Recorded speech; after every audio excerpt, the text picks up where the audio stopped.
بسم الله الرحمن الرحيم الحمد لله رب العالمين والصلاة والسلام على أشرف الأنبياء والمرسلين نبينا محمد وعلى آله وصحبه أجمعين أما بعد.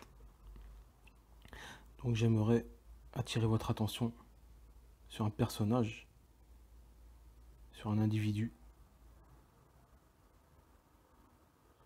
inconnu,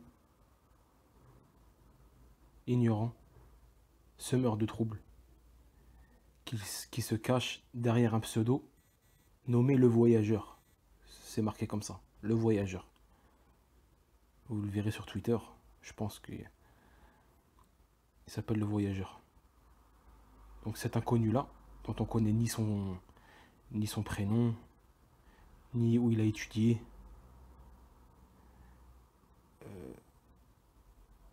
ni on ne connaît de recommandations de savants à son égard, ni on sait est-ce qu'il est diplômé d'un institut, d'une université islamique.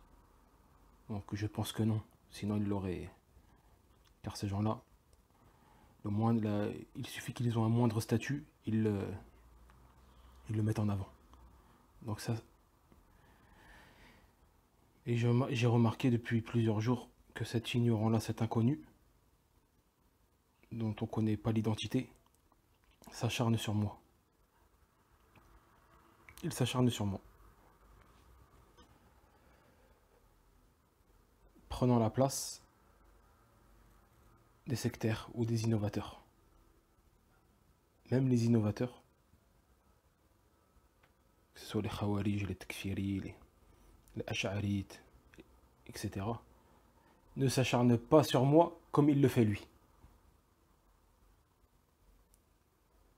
Donc cet inconnu-là est semeur de troubles et sur la voie des sectaires dans ce qu'il fait.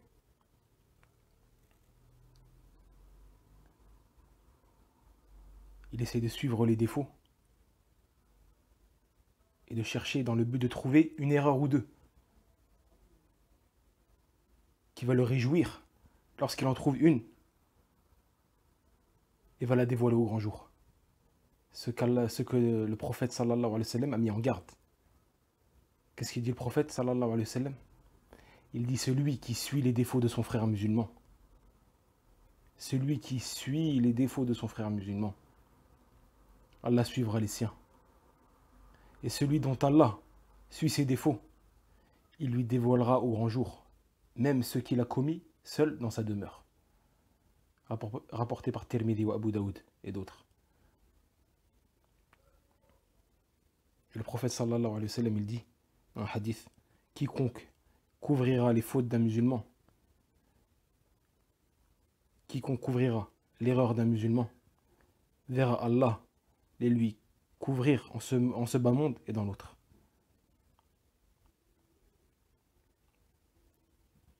Cet individu-là, j'ai aperçu qu'il a propagé une conversation que j'ai eue avec un frère en privé. Donc c'était une chose qui s'est passée en privé et non en public. Et ce frère-là a fait une capture d'écran. Ce frère-là avec qui j'ai parlé. Soi-disant c'est un étudiant. Donc déjà un étudiant, il ne dévoile pas au grand jour une conversation qu'il y a eu entre moi et lui. Donc se disant étudiant et faire cela à côté, c'est faut se poser des questions. Car ça c'est une conversation privée. On n'a pas à capturer la conversation sans l'autorisation de l'autre. À partir du moment où ce n'est pas une conversation publique. Où j'ai pu lui dire que tu es un innovateur. Car il m'a énervé, donc bien sûr il n'a pas tout capturé, toute la conversation, il a pris ce qu'il voulait. Où je lui ai dit que tu es un innovateur. Sachant que il m'a bien énervé juste avant, avec un mauvais comportement, etc. Sachant qu'il a parlé sans science.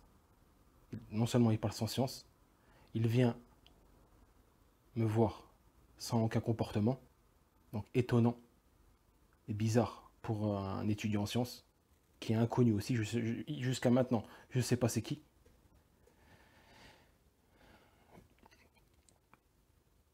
Et lorsqu'il m'a bien énervé, parlé sans science, etc., et avec un mauvais comportement, lorsqu'il est venu à moi, m'aborder, je lui ai dit, tu es un innovateur, sous la colère. Puis après, j'ai rectifié. Elle m'a dit, ah ouais, tu me traites, il m'a dit, je crois qu'il m'a dit, ah ouais, tu me rends innovateur ou je ne sais quoi. Je lui dis, ton comportement, ce comportement-là que tu adoptes est un comportement digne des fettanines, c'est-à-dire des semeurs de troubles et des innovateurs. Donc je me suis rattrapé. Sous l'effet de la colère, je lui ai dit ça. Ce qui n'est pas dans mon habitude, à la kulli hal. Ce qui n'est pas dans mon habitude. Donc sous l'effet de la colère, j'ai dit ça, après je me suis rattrapé, je lui ai dit ton comportement. En fait, moi, ce que je voulais dire, ce que je voulais lui dire par là, derrière ce message-là, c'est que ton comportement est similaire aux semeurs de troubles et aux innovateurs, c'est-à-dire aux sectaires. C'est ceci que j'insinuais. Mais sous l'effet de la colère et la précipitation, j'ai marqué ce message-là. Mais j'ai rectifié. Et je le rectifie maintenant. Ce que j'insinuais et ce que je voulais dire, c'est son comportement et sa façon de faire. Et non lui-même. Même si je me suis mal exprimé au début. C'est vrai. Et regardez cette personne-là, cachée sous le pseudo voyageur, voit cette petite erreur-là, qui n'est pas une erreur dans les fondements, ni dans la croyance, ni une erreur qui fait sortir la personne de la salafiyya, de la sunna. Et malgré ça, il fait quoi? Il cherche, il traque les erreurs, cherche les défauts. Et lorsqu'il trouve un défaut ou une erreur, il s'en réjouit pour le mettre au grand jour. Nas'alullah al-afiyya. Sachant que le prophète sallallahu alayhi wa sallam a mis en garde contre ce comportement-là. A mis en garde. Il a menacé que s'il suit les défauts de son frère et attend qu'il glisse ou fasse une erreur, Allah suivra les siens et le dévoilera au grand jour. Et Cheikh Al-Uthaymin, il dit, au sujet du hadith qu'on a cité précédemment, il dit quoi? En expliquant le hadith, il dit celui qui s'obsède à adopter une telle attitude vis-à-vis d'autrui verra Allah lui assigner une personne qui répandra ses défauts et traquera ses imperfections. Il dit la personne qui, par exemple, passe son temps à traquer et suivre les défauts des autres dans le but de leur trouver des erreurs et qui se réjouit lorsqu'il en trouve, car cela lui permet de les dévoiler au grand jour. Et Allah, il dit, et Cheikh Al-Uthaymin, il continue, il dit quoi? Allah peut le punir en lui assignant quelqu'un qui agira envers lui comme il a agi envers les autres, de cette manière-là. Cheikh Al-Uthaymin, il dit quoi? Il peut le punir également en dévoilant aux gens des choses qu'elle a réalisées en secret et à l'insu des gens. Et certains salafs disaient, parmi les signes de l'hypocrite, et qu'il se réjouit lorsqu'il voit une erreur venant du croyant. Il se réjouit lorsqu'il voit une ou des erreurs venant du croyant. Ibn al-Qayyim, que j'ai déjà cité aussi dans l'audio précédent, dans la clarification que j'ai faite, la dernière clarification, Ibn al-Qayyim, qu'est-ce qu'il dit? Certaines personnes ont la même nature que le porc. La même nature que le porc. Il dit quoi? Dans son livre intitulé Madarij as-Salikin, il passe devant les bonnes choses et n'y prête aucune attention. Mais quand quelqu'un finit de faire ses besoins et se lève, il vient en manger. Beaucoup de gens sont ainsi. Il entend et voit de toi des qualités bien plus nombreuses que tes défauts, mais il ne les retient pas, ne les propage pas, elles ne lui conviennent pas. Par contre, lorsqu'il voit une erreur ou entend une parole déplacée, voilà qu'il a trouvé ce qu'il recherchait et qui correspond à ses attentes. Il en fait alors son plaisir et le propage.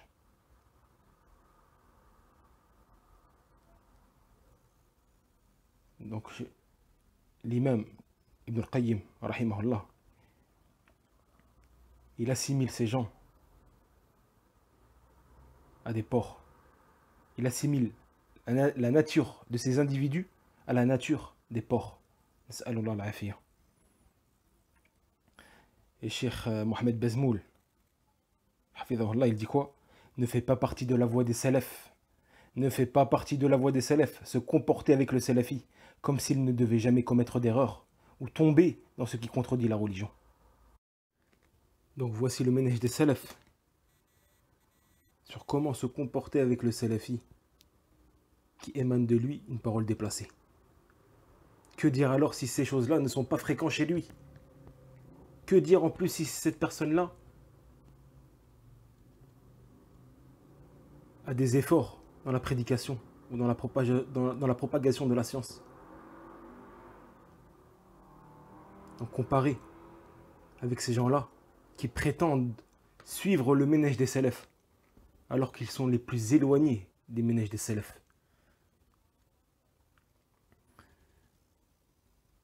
Et comme a dit aussi Cheikh Solomon Raheli, que j'ai déjà cité dans une de ses vidéos que j'ai postées, où il dit: certains cherchent et cherchent et cherchent les erreurs,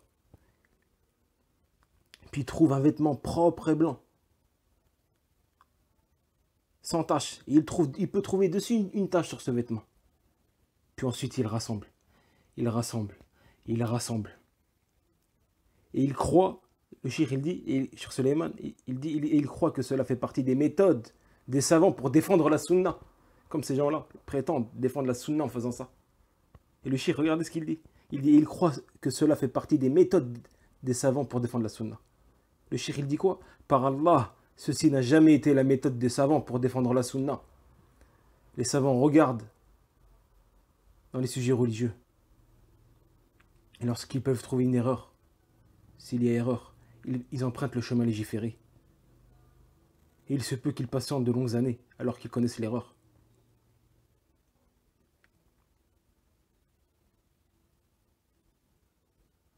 Pourquoi le cheikh dit pourquoi?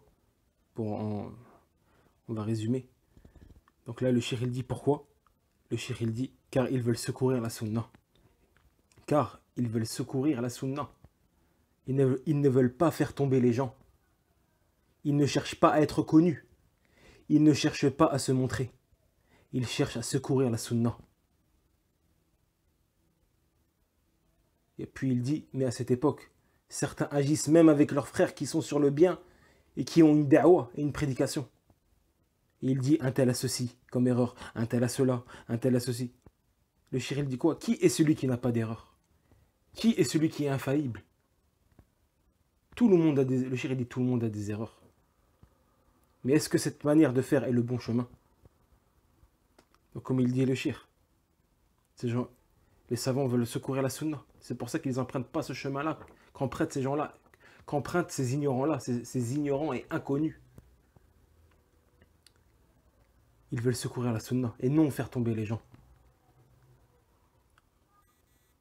En traquant les défauts de leurs frères et en cherchant, jusqu'à trouver une erreur, puis la propager, afin de le faire tomber.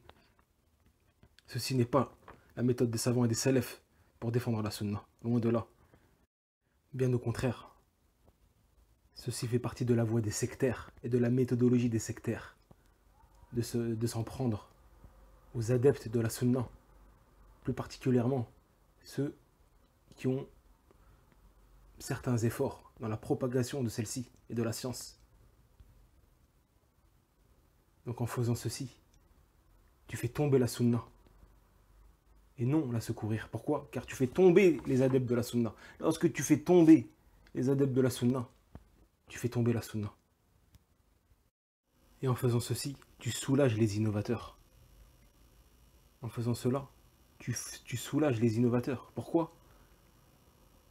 Car tu les remplaces dans ce travail-là, c'est-à-dire de faire tomber les adeptes de la sunna. Donc là, tu les soulages, et tu les reposes, et tu les remplaces. Donc c'est pour ça, mes chers frères et sœurs, faites très très attention de qui vous prenez, de qui vous suivez. sachant que cette personne-là est ignorante, est un inconnu, et est un jeune. C'est un jeune qui ne dépasse pas 23-24 ans. Il n'y a pas longtemps, un frère, un ami à moi, qui est étudiant à Médine, qui est un étudiant de Médine, il m'a dit que ce frère-là, le caché derrière le pseudo Le Voyageur, lui, lui demandait des conseils dans l'étude de la science. Il a 23 ou 24 ans.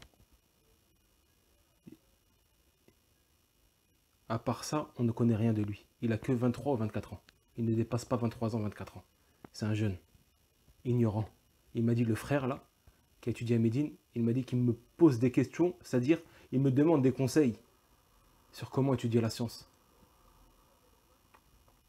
Donc c'est pour ça, faites très attention de qui vous suivez. On a dit que l'ignorant, on n'a pas le droit de le... L'inconnu, on n'a pas le droit de le suivre. Plusieurs fois, je vais me répéter. Comme j'ai déjà cité la parole de Khatib al-Baghdadi, dans son livre Al-Kifaya, qui est un livre mère dans la science du hadith, où il dit, lorsqu'il définit l'inconnu, dont il n'est pas permis de prendre de lui la science ou ce qui est similaire, il dit, l'inconnu chez les gens du hadith est tous ceux qui ne sont pas connus pour avoir étudié la science et ceux que les savants ne connaissent pas de lui qu'il a étudié. Donc voici l'inconnu. Et l'inconnu, on n'a pas à le suivre, on n'a pas à le lire. Celui qui n'est pas connu pour avoir étudié la science, on n'a pas été recommandé par les savants, ou on n'a pas un diplôme prouvant qu'il a étudié. Il est interdit de leur tendre l'oreille, comme je l'ai dit plusieurs fois, d'écouter ce qu'ils disent, de lire ce qu'ils écrivent. Sinon, c'est comme si on s'injectait du poison tous les jours. Et après, on court partout pour chercher le remède. Comme j'ai déjà dit, le premier remède, c'est d'arrêter de s'injecter du poison toute la journée en les suivant. Car là, tu mets ta religion en danger. Tu mets ta religion en danger. Et tu ne sais pas ce que tu t'injectes. Car toi-même, tu ne sais pas. Tu n'as pas étudié, etc. Donc tu ne sais pas distinguer entre ce qui est bon et ce qui n'est pas bon. Ce qui est bon à transmettre, ce qui n'est pas bon à transmettre. Et tu injectes tout ceci. Et après, tu vas courir pour chercher un remède. Et tu auras des ambiguïtés. Donc voici les répercussions négatives de suivre ces gens-là. Donc tout ce inconnu, vous ne savez pas qui le tient, quelles sont ses capacités scientifiques. Laissez de côté. Laissez de côté. C'est simple. Car premièrement, vous n'êtes pas sûr de ce qu'ils vous transmettent, comme j'ai dit. Vous n'êtes pas sûr de leur capacité à savoir ce qui est bon à transmettre ou non. Est-ce que vous pouvez leur faire confiance? Vous ne les connaissez pas. Est-ce que vous pouvez leur faire confiance? Est-ce qu'ils sont honnêtes? Est-ce qu'ils ne trichent pas? Est-ce qu'ils ne coupent pas? Est-ce qu'ils ne mentent pas? Est-ce qu'ils ne cachent pas des choses? Comment vous pouvez suivre ou lire des gens comme ça, qui vous empêchent d'avancer et vous coupent la route pour que vous appreniez? Donc c'est ça la règle de base. Ça la règle de base. C'est tant que vous ne connaissez pas qui est derrière ce compte ou ce site, c'est-à-dire vous ne connaissez pas ses capacités scientifiques, est-ce qu'il est diplômé, est-ce qu'il a été recommandé par un savant, etc. Délaissez, pour préserver votre religion et pour ne pas vous injecter des ambiguïtés, pensant que ceci fait partie de la sunna ou que ceci fait partie de la religion d'Allah.